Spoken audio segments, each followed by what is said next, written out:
तो एक तरफ कोलकाता मेडिकल कॉलेज में एक ट्रेनी महिला डॉक्टर के साथ रेप और हत्या को लेकर देश भर में विरोध और आक्रोश है। वहीं हरियाणा के रोहतक में एक मेडिकल की छात्रा के साथ मारपीट का मामला भी सामने आया है और मामला सामने आने के बाद रोहतक के post graduate institute of medical sciences ने एमडी कर रहे आरोपी रेजिडेंट डॉक्टर को निकाल दिया है। पुलिस ने मेडिकल की छात्रा के साथ मारपीट करने के मामले में तुरंत एक्शन लेते हुए आरोपी डॉक्टर को गिरफ्तार भी कर लिया है और फिलहाल आरोपी से पूछताछ की जा रही है।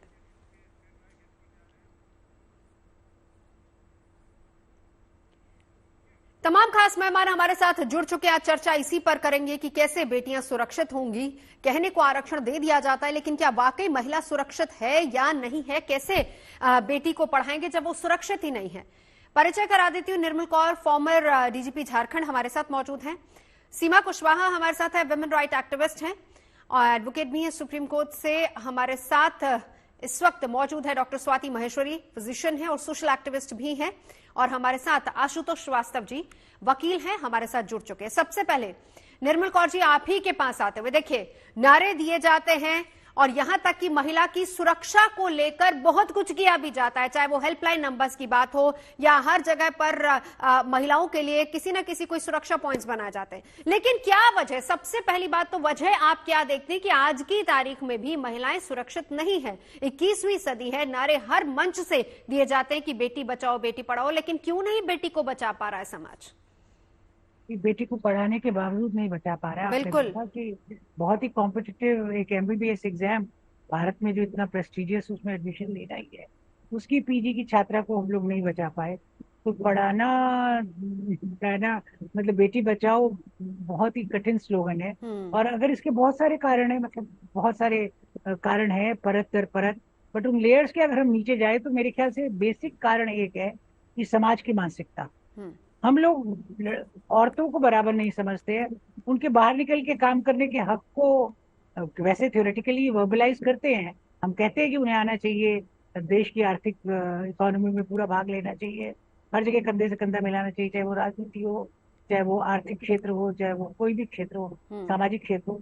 परंतु वास्तव में हम लोग उन्हें आज भी बराबर नहीं समझते हैं और उनकी कुछ बायोलॉजिकल जो है अलग विभिन्नताएं हैं, उनका फायदा उठाते हैं। वो किसी लड़की को बराबर या आवाज उठाने वाली या बराबरी का दर्जा देने में, मतलब वो एक ऐसी अदना सी चीज है जिसको शायद कल्याण या मतलब कुछ वेलफेयर या जैसे भिखारी को कुछ दे दिया जाता है, उस तरह से शायद उनको अलाउ किया जाता है, चाहे वो एमबीबीएस की पढ़ाई हो, परंतु वास्तव में उनको बराबरी के अधिकार नहीं दिए जाते हैं। बिल्कुल, उनको हम लोग बराबर नहीं समझते हैं। बिल्कुल। सीमा कुशवाहा जी, एक बार आपको इंक्लूड करना चाहूंगी।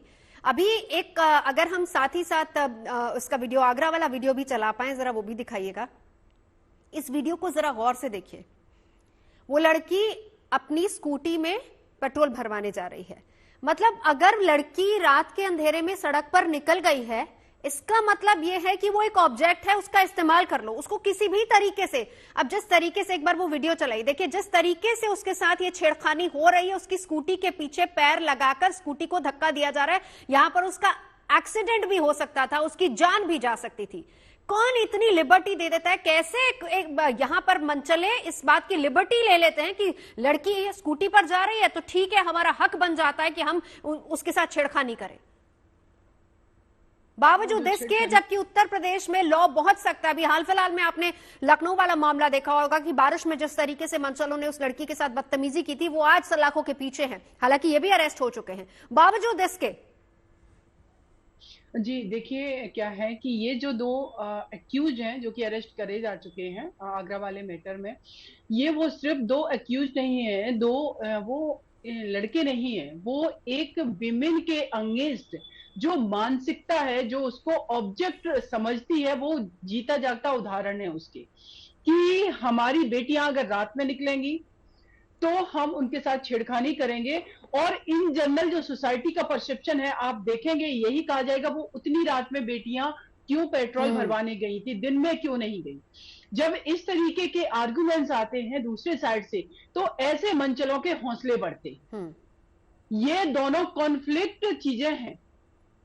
हमें एज ए सोसाइटी ये हमारा फेल्योर है कि ये हम अभी भी लड़कों को ये एक्सेप्ट करना नहीं सिखा पाए कि रोड पर रात में, दिन में, किसी भी समय, किसी भी प्लेस पर काम करती हुई, चलती फिरती, घूमती, अपना काम करती लड़की आपके लिए कोई मौका नहीं है।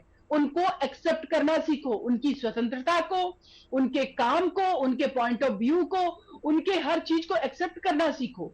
लेकिन ये सिखाने में हम फेल हैं। हम एक तरफ अपनी बेटियों को एम्पावर्ड तो कर रहे हैं, लेकिन नवजोत जी दूसरी तरफ हम लड़कों को ये नहीं सिखा पा रहे हैं कि जो एम्पावर्ड होती विमेन है उसको तुम्हें एक्सेप्ट करना होगा एज ए सिटीजन। ये हम नहीं कर रहे हैं और इसीलिए इस तरीके के मैटर आते हैं। एक और चीज इसमें मैं कहूंगी कि आगरा वाला जो केस है, इसमें मैंने देखा कि एक पुलिस वाले ने वहां पर इंटरफेयर किया। उन लड़कों के खिलाफ उन बेटियों ने एफआईआर भी नहीं कराई कि आगे पता चला उनको वो धमकाएंगे, क्या करेंगे, आगे नहीं आई वो बेटियां। वो पुलिस वाले ने एफआईआर लॉन्च करी है।